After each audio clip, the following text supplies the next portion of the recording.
Hello and welcome to another edition of Sutton Impact Family Style. I'm Jason. I'm Bill. We're happy to have you back with us. And I think I'll start us off with my sports business moment, which I really found interesting, and it really ties in with a lot of things that's going on right now with the NFL. So, Turnkey Sports has a poll they published in the Sport Business Journal, and the poll was taken in September. So it covered more than 2,000 senior-level sports executives, all asking their opinion. And the question was, at the moment, which of the following leagues is the hottest property for sponsors? And for the first time in my memory, it's not the NFL. Who is it? Nope, it is the NBA. Oh. Which makes sense if you think about it, because if you watch the NBA guys line up for the anthem, I mean, the NBA is more of a partnership with the players than it's not adversarial. It's really well thought out. It's global. Everything else. And there's a lot of reasons to do it. It doesn't have the CTE. 35% of people said the NBA. 28% of people said the NFL.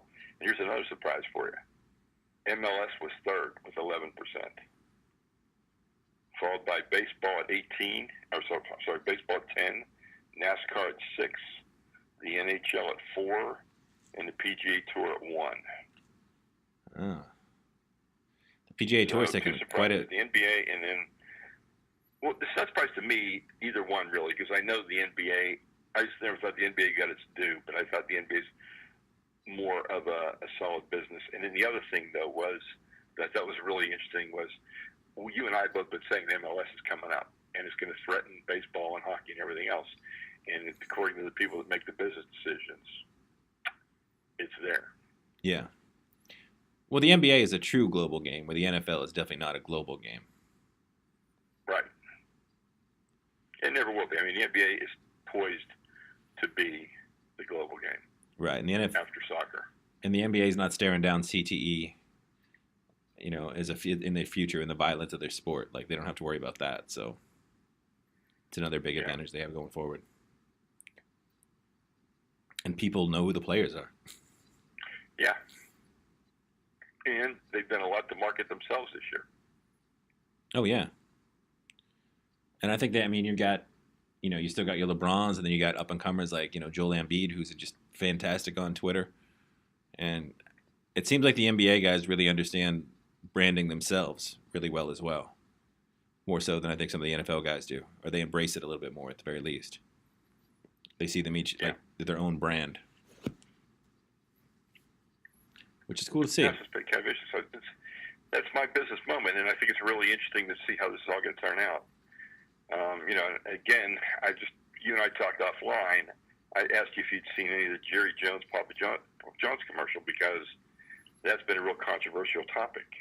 Jerry Jones's support of Papa John's, and I know that they have a business relationship together. And I got to tell you, he really shows in these commercials. I mean, Jerry Jones is a hip-hop version and a dancing commercial. And, it's obviously somebody else is dancing, but, he's doing the hip-hop thing with the rhyme and everything. It's kind of crazy. But he owns over 100 Papa John's, and they're tight. So Papa John's is whining about how the anthem protests are affecting sales. And I thought Dominic Foxworth was pretty funny when he said there's more important things about helping him sell mediocre pizza. Yeah. So, it's kind of interesting to see where this all goes, because it's not going away. And Pizza Hut fired back saying their sales were just fine. And DiGiorno said their sales are up. Yeah, I'm sure Domino's will chime in too. They'll all chime in. So. Yeah. Well, again, like you said, there's a lot of owners that own Papa John's.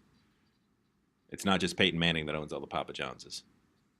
No. Jerry Jones and a lot of other owners actually own Papa John's too. So I'm sure he's, speaking out for them. But Jerry Jones actually does all the marketing and promotions for all the stores in the Dallas metro area. Yeah. Of which he owns almost 100. And as people have pointed out, like Dominic Foxworth, it is incredibly mediocre pizza, and it's more expensive than all the other mediocre pizzas, which I've never understood why people enjoy it. I know everybody always shouts out that better pizza, better ingredients, better pizza. That's a trial kind of a thing. You say, okay, really, I should try it, and then a lot of times now they have those deals. Buy one, get one 50% off next day. And So, I mean, they spend a lot of money on advertising. I mean, he's got a lot of presence. They do. I know most people that say they like Papa John's say they love the garlic sauce. So they just want to dip their pizza in their garlic sauce. And I'm like, well, if you need garlic sauce, you've made a pretty terrible pizza. Yeah. Like if the highlight of your pizza is a dipping sauce for your pizza must not be very good. That about sums it up. I agree. Well, I don't know if you've seen this before we get into the regular NFL talk, but supposedly the Texans of all teams, with their owner, are in serious Kaepernick talks currently, according to the internets, if that's actually believed. I didn't make my October. I would, there's more teams in dire shape right now, and I mean the Texans. It's a team in a wide open division that can be won if you really have a quarterback that can manage the game. I mean, it almost reminds me of the Trent Dilfer time for the Buccaneers when they won. You don't need somebody come in and just, run 35, 40 points of offense, throw 40 passes. You need somebody who can control and manage the game without making mistakes. Maybe Kaepernick can do that. I don't know. But along, the guy deserves a shot. You got to see if he can do it or not. If he can't do it, he can't do it. Then we can all move on. And if we can't do it, great for him, and he gets his chance, and he's the redemption story, and we all move on again. Well, I know also they keep people saying that, you can't have a backup that doesn't fit your style of quarterback, but he does seem like a good backup to Deshaun Watson, who's also a mobile quarterback that can get out of the pocket. It makes sense to me. Yeah. So at the forward, because they lost to a team they shouldn't have lost to yesterday. They did. They did indeed. Bringing up yesterday, we had that story. Hopefully, we can talk about that when I get back from London. Right, and we'll say this again at the end of the episode, but next week we are going to record later in the week, as he's going to be in London, and we're going to wait to hear from his London adventure on our podcast. Yes. I'm actually going to go see England play Germany in a friendly, if there is such a thing. Whatever that means in soccer. Whatever that means. It was a very exciting NFL weekend. We had two ridiculous fights. One I got to see in person. Or not exactly a fight. I guess it was more of just Mike Evans just shoving Marcus Lattimore in the back. But before the fight started, it started because Jameis Winston, who was out of the game already at this point, did one of the most bizarre things I've ever seen. He took his finger, like his index finger, and stuck it on the back of Lattimore's helmet and just sort of lightly pushed him and then flicked it up at the end. At which point Marcus Lattimore turned around and then Mike Evans ran and just gave him a really cheap shot and he got suspended for the game. But it was a weird move by Jameis. But he didn't get thrown out of the game, right? No, he did not get thrown out of the game, which he definitely should have. That's what's incredible. Of all the things I saw, that should have been thrown out of the game. Yeah, it was just it was blatantly a cheap shot. And again, I have no idea what Jameis was doing. Like why he decided he was going to just take his finger and push the kid's helmet. It was just bizarre. And again, he should have been thrown out immediately. It didn't matter. The game was 30-3 and it never was any closer than that. But because in the other game, we did have people thrown out in the MMA fight between AJ Green and Jalen Ramsey, which... Yeah, and really, AJ Green was the first push in that one. Yeah. But the other guy pushed back a little bit harder, and then AJ lost his mind. And he gave him a chokehold, and then, again, it's always bizarre to see people close fist punch people on the ground in football where they have pads and helmets, but he was closed fist punching him on the ground like a ground and pound right out of MMA. I mean, it doesn't say a lot when you're punching a guy in the helmet. I mean, that's kind of goofy, but it is what it is. But did you have a good time? How was your experience at the Saints game? My experience at the Saints game was very cool. I've known since I've been down here that this city just embraces, they love New Orleans. You can walk around and you only see Pelicans gear and Saints gear, mostly Saints gear, not a lot of Pelicans gear, despite what we learned earlier in the episode. But just Saints gear everywhere, and it's very New Orleans. Like, by the time you get within a mile of the stadium, you hear music blaring from the parking lots where people are pre-gaming. They have a huge tailgating scene. The Dome is actually a really cool place to watch a game. And that crowd is just so loud. It's the loudest sporting event I think I've ever been at. Like they showed the decimals like 125, 130 with people just yelling and hooday all the time. And it was obviously this game got real chippy, so people got extra loud. Yeah. But that's a team that just loves their team. And I'm not saying other cities don't. I know Pittsburgh, obviously, we're from, is the same way. But there's been other cities I've been to, and it doesn't seem like it's nearly like it's our city, it's our team, we're all behind him kind of a thing. And the only negative I have to say is that their food is pretty terrible, despite the fact that New Orleans is a top 5 food city. Their stadium food is just awful. It doesn't make sense that they wouldn't have some really cool concessions, because when you go to the Jazz Festival, that's an amazing experience to eat at. Yeah. And I just can't believe that they wouldn't continue that. But I remember Pelicans. I've been at Pelicans games, and it's not too much to write home about there either. And again, like you said, it's not even embracing New Orleans in any way. Like it's, hot dog, chicken fingers, cheeseburgers, nachos, Dippin' Dots. Like they don't even have some sort of, etouffee nachos or doing anything, jambalaya. It's never like, it's not even embracing the city itself. It's just the very generic, overpriced stadium food, which is kind of sad. There's a suggestion, etouffee nachos. Yeah, there you go. I don't know how terrible that would be. There you go. You heard it first. Maybe they'd be good. Who knows? Well, my experience was going to the Oklahoma State game, which was offense central, defense not even there.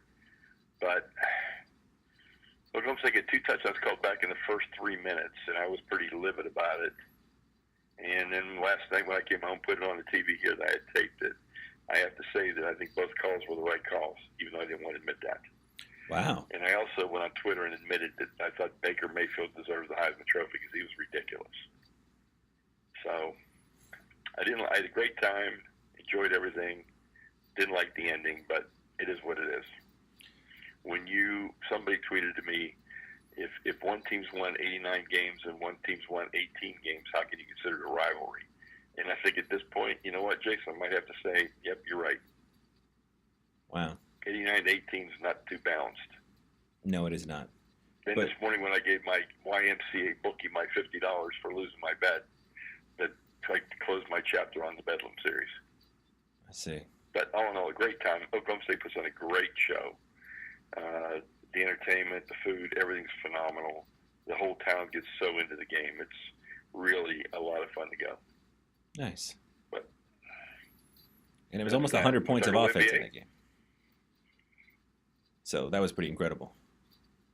So I went to the Thunder Celtics game on Friday night. And I think the Celtics have the best record in the NBA right now, right? I believe they do. Even without Gordon Hayward. And the first half of that game, the Thunder was up 18 points at halftime and had 60 points. In the second half of the game, they scored 37. And it just seems like they get in these – it's the adjustment thing where you're adjusting to the players. And when you're adjusting to, 2 premier players like Paul George and Carmelo, I'm looking beyond the season, and I'm thinking Russell Westbrook's probably trying to make a statement that he wants these guys here for the long term, wants them to be happy. And so they're maybe overpassing and overdoing a few other things. But one thing that's been a trademark about the Thunder is they don't play a lot of D, and they kept giving Horford a wide-open three-pointer from the corner, and he hit like 5 in a row. Yeah. So that was the end of that game. But it was, all these teams, the Celtics, the Rockets, the Thunder, there's a lot of pieces there. It's going to be a good 60-day adjustment period. It's going to take a while before people really get into the flow and start understanding each other and be able to really play with each other. Now, speaking of that circumstance, do the Cavs even have the pieces in place on their team to adjust to each other? Well, it's a good question. I don't know. Because Kevin Love... Derrick Rose doesn't look like Derrick Rose. No. I know Dwayne Wade just scored 25 off the bench, but he hasn't really been, he hasn't been Dwayne Wade for like 3 seasons. So no, if you get start depending on Dwayne Wade to get 20 plus every game to make a difference, you're in a world of hurt. And even though they've been obviously to 3 or 4 consecutive finals, Kevin Love still just seems really out of place on that team. And you're still waiting on that. You're waiting for Isaiah Thomas. There's no telling what he's going to look like when he comes back. No. And right now, the Cavs' problem really isn't offense. It's defense. And Isaiah Thomas does not bring that to your team. And they seem a step slower than every other team. Well, they're one of the oldest teams in the NBA, even before they signed Dwayne Wade. Yeah. J.R. Smith is old. LeBron is getting up there in basketball terms. I mean, he's a cyborg, so I guess it doesn't matter to him. But to the rest of the players, I've still never seen anybody in the NBA last as long as he's lasted without. I don't remember him missing a game with like a bad ankle. Like he's outside of the cramp game. Like he's flawless as a specimen apparently. But it's been a really good year for the NBA. I mean, they dominated the media for 12 months. They put together a bunch of super teams. I just gave you the sponsorship news. Their G League team sponsored, and it's looking really. Their G League, Hope G League's looking pretty. They pretty much hit the ideal that they had when they designed the thing. Playing international, global games, a lot of demand for tickets. TV ratings are up. Everything's going right. And you look at the future. You've got you've still got your LeBrons and guys on that level at that age. You've got that next tier of guys of like Russ and KD. You've got all these up and young coming guys like Giannis, the Greek Freak. I mean, Embiid. Porzingis been ridiculous. Porzingis, Ben Simmons. Like you've got all these young guys. You've got a stacked draft coming up. Yeah. So it looks like they have talent-wise. They're not going to have any. They're not scheduled to hit any kind of a lull at any point. No, I think it's a good time to be in the NBA, to be an NBA fan, and it's a good time to own part of an NBA team.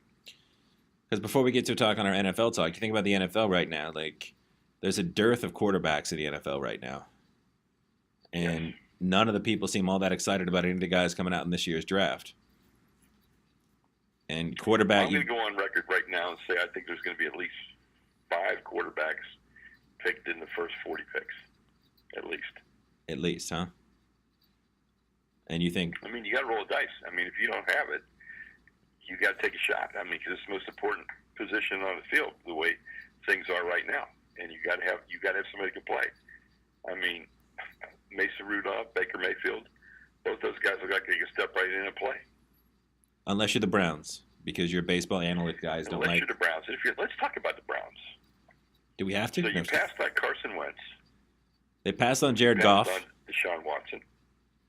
Right, and they've also passed on Goff, Mahomes, and some other guys that we don't know. But Goff looks pretty good this year. Yeah. With a quarterback whisperer. And now you seem like you're viewing A.J. McCarron as the answer, and you passed on him. And that's, beforehand. And then you got people saying that Sashi Brown, their baseball analytics GM, sabotaged the trade from inside. He, of course, has denied it and saying that it was just a mix-up with the paperwork. But it just... What were they going to give for him, a 2 and a 3? A 2 and a 3. That's pretty high. That's very high for, yeah. So I think maybe what happened is he got cold feet when people started criticizing he was giving up too much. Yeah, but the Browns have a lot. I think they have 5 picks in the top 40 next year. Speaking of top 40 picks. So maybe they'll take 5 quarterbacks and see how that goes. And see if one pops out. It wouldn't hurt, would it? Not to that team, no. If you pick 5 quarterbacks, you got to be right with one of them. Odds are pretty good. They've been wrong with 14 or 15, whatever the number is now. It's a high number for the Browns. And again, just like you said, that's no longer a rivalry. The Browns, I just feel bad for them as a Steeler fan. I mean, I have friends that are Browns fans, so that's part of it. But, I mean... What did Forrest Gump say? Stupid is as stupid does. Uh-huh. It about sums up the Browns. Sadly, it does. But now we can talk some exciting NFL news. We're officially at the halfway point. What do you think about Garoppolo going to 49ers? I think that that's a deal where the more that I read about it, it sounds like, they wanted to see if Brady really was, the wheels are going to fall off before the season started. And they clearly weren't.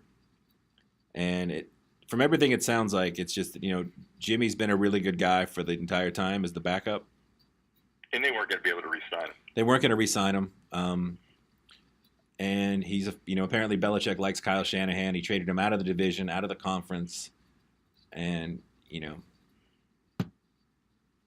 Brady's going to play till he's 50. So he's all set. Maybe Landry Jones will go there to be the backup.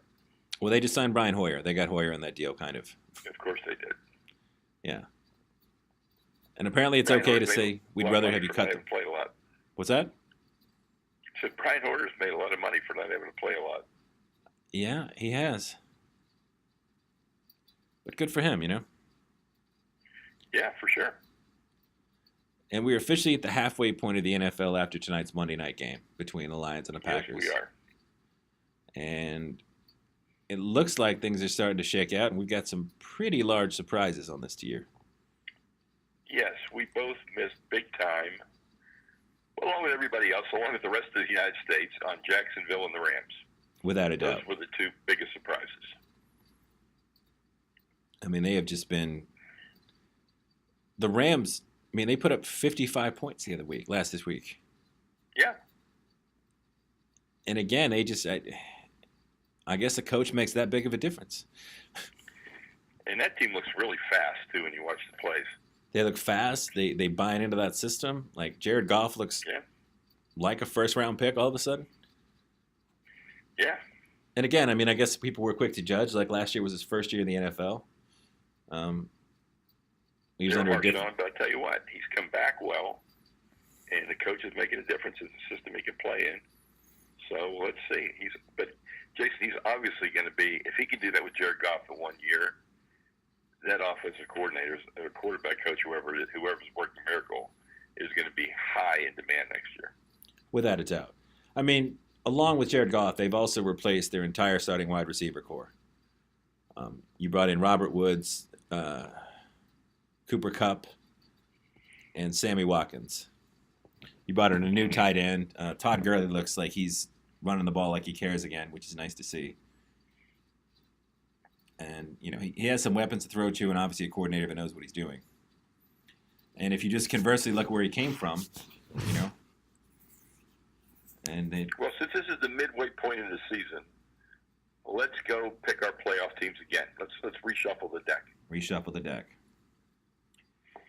Well, if we're starting in the AFC. AFC East, I'm still sticking with the Patriots.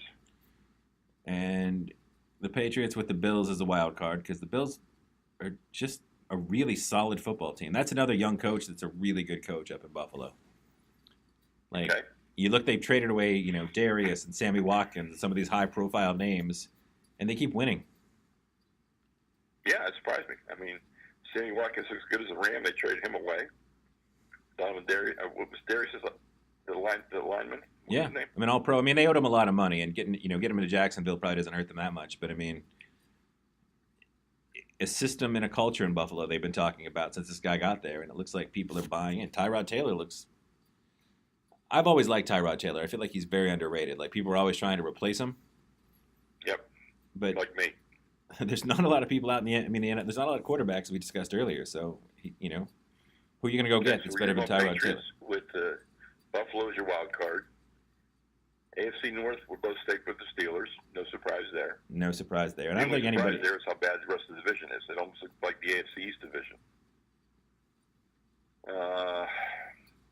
AFC South, AFC you got. West. I think we both picked Oakland, right? We did, but it looks like the Chiefs, despite dropping yet another game to Dallas the other day, are still probably the best team in that division. I think so. We'll see where else that one comes from. Because it's not going to be Denver. It's not going to be San Diego. And Oakland's still 3 games behind the Chiefs. So. And then we've got our AFC South with Tennessee and Jacksonville. We both picked Houston. And now it's still wide open. Yeah. But maybe Houston wins if they pick up a quarterback. Maybe Jacksonville. Maybe Blake Bortles is overhearing the quarterback whisperer in L.A. I don't know. But he has not making the mistakes he's made before. Well, he doesn't throw the ball very often, which helps. He threw a lot this past week. That surprised me. Yeah. But it's mainly just mistakes, so. Running and defense. So I'm going to stick with Houston. And in my wild cards are going to be Jacksonville and maybe Buffalo. I don't know. We got Tennessee out there, too, winning a lot of games. I haven't given this is pretty spontaneous, so we're trying to put this together. Yeah. NFC East, Philadelphia. By a mile, running away with it. Wild card. Yeah. And NFC again, South. New Orleans, which surprises both of us. It does, but their defense has been playing phenomenal. It has. And Alvin Kamara looks like he's a Rookie of the Year candidate all of a sudden. Yeah. As soon as they got rid of Adrian Peterson, he got a lot more touches. He's fast. He's quick. He had 2 touchdowns yesterday. Yep. You still got Drew Brees. NFC West. I guess it's still Seattle. No. I guess it's still Seattle with the Rams being the wild card. Or I guess right now, technically, it's the Rams winning the division with Seattle being the wild card, the way it's shaping out. But those 2 teams from that division. I think so. And then who are you going to take in the NFC North? I think we have to go with our family and go with little Minnesota Vikings. Because I feel like I'm gonna probably pencil the Vikings in, but I still think it's too close to call. Yeah. Well, obviously the injuries. A lot we learned tonight in this Detroit Green Bay game. Right. Because the other one drops pretty far back. So let's see how that goes. Well, Minnesota's defense is just great. And they've got good skill players on the side with Thielen and Diggs and everybody else. And, they've got that weird quarterback situation where he's not supposed to be as good as he is, but he's playing really well. So. Right, and I'm now calling for an all-Pennsylvania Super Bowl. Well, I would love to see that. Because that means New England's not making it and Pittsburgh is. So. Yep, I'm looking for an all-Pennsylvania Super Bowl, Pittsburgh and the Eagles. Yeah. Now, I loaded up, we were talking about some things we're looking forward to. I get this trip to London with my class, and I loaded up 10 episodes of Mindhunters on my iPad. I've heard so many good things about it. I'm looking forward to watching that. And then I'm looking forward to the trip. We're going to go see England play Germany, which I think should be, I'm not a soccer guy, but that should be a pretty interesting, compelling way to spend an evening.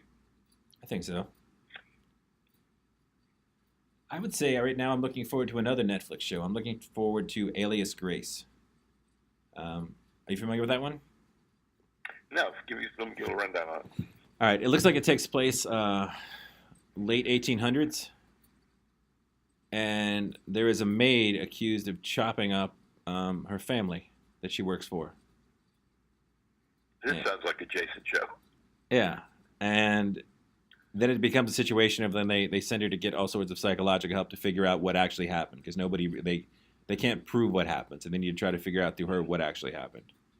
And I don't really know much more of it than that, but I wanted to keep it like, it looks like it's really well done as far as the costumes and the period and the time. So, and I like a good period piece murder mystery, so I'm pretty excited. Yeah. And like I said, my food moment was not good this week. It was the Saints game. So hopefully next week I'll have something more exciting, as I do live in New Orleans. Yeah, and I went to one of my favorite restaurants in Stillwater, Oklahoma, Granny's Kitchen, and it was kind of I'm a big chicken fried steak guy, because the chicken fried steak there used to be cooked on top of the grill, and it wasn't. It was deep fried, so it was good, but it wasn't great.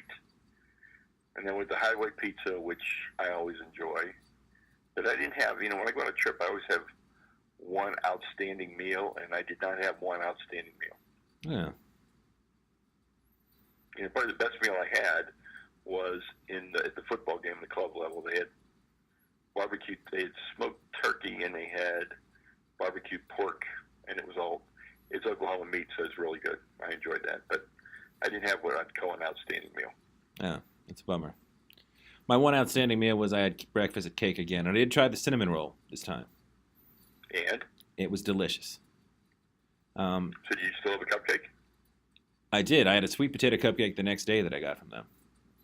Ooh, nice. And the sweet potato cupcake was outstanding. But the cinnamon roll was fresh out of the oven. They just brought a batch out, so I had to try it. Was it gooey? It was gooey. Lots. It had a kind of a crispy outside, but a really gooey inside. Lots of cinnamon, lots of sugar, lots of icing, very buttery, flaky. Probably terrible for me as far as the sugar content, but it was probably. Delicious. But hey, cinnamon roll. That's one of the great food groups in the world. It is. I saw when they were so fresh, I had to try one. So. Yeah. And I'm a giant sweet potato pumpkin person, so I couldn't resist the sweet potato cupcake as well. I'm also looking forward to going to see Murder on the Orient Express. I do want to see that. I don't know if I'll actually get to the theaters and see it, but I definitely want to see that at some point. Yeah, I saw the original about probably 20 plus years ago, maybe 30 years ago, and it was very well done. It had a very interesting cast like this one does. And it's just a very good story, and it's always interesting. You know, it's a shame that I've seen it and read it because it's really not a whodunit for me because I know whodunit. Right. But we'll have to see how it goes. I'm excited about it. Okay.